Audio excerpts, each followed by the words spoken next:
I, like many of you, am one of the 2 billion people on Earth who live in cities. And there are days, I don't know about the rest of you guys, but there are days when I palpably feel how much I rely on other people for pretty much everything in my life. And some days that can even be a little scary.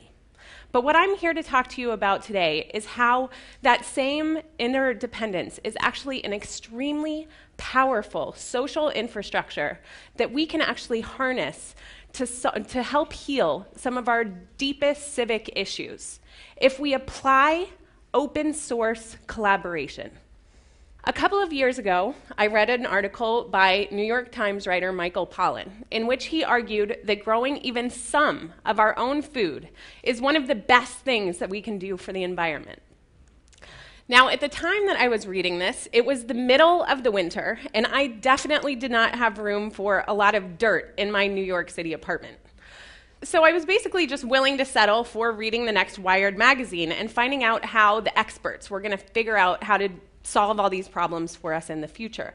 But that was actually exactly the point that Michael Pollan was making in this article, was it's precisely when we hand over the responsibility for all of these things to specialists that we cause the kind of messes that we see with the food system.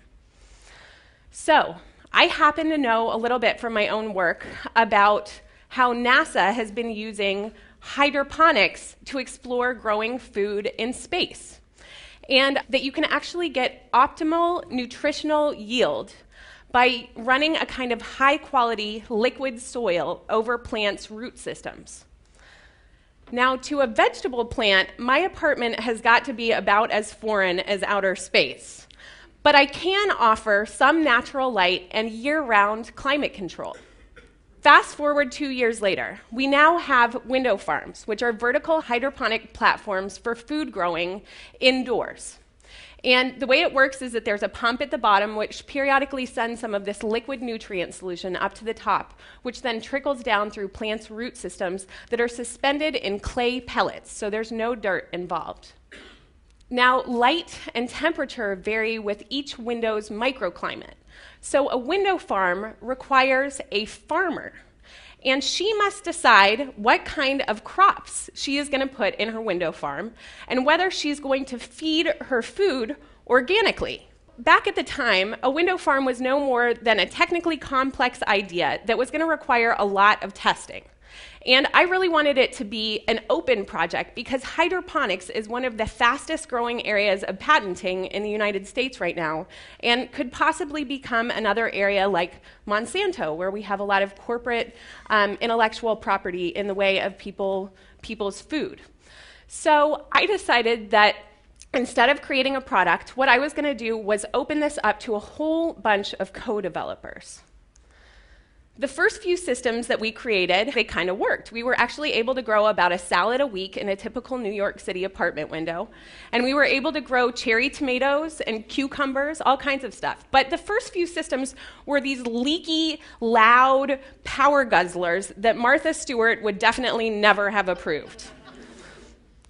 So to bring on more co-developers, what we did was we created a social media site on which we published the designs, we explained how they worked, and we even went so far as to point out everything that was wrong with these systems. And then we invited people all over the world to build them and experiment with us.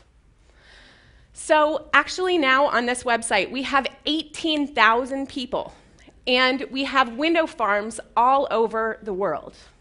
What we're doing is what NASA or a large corporation would call R&D, or research and development.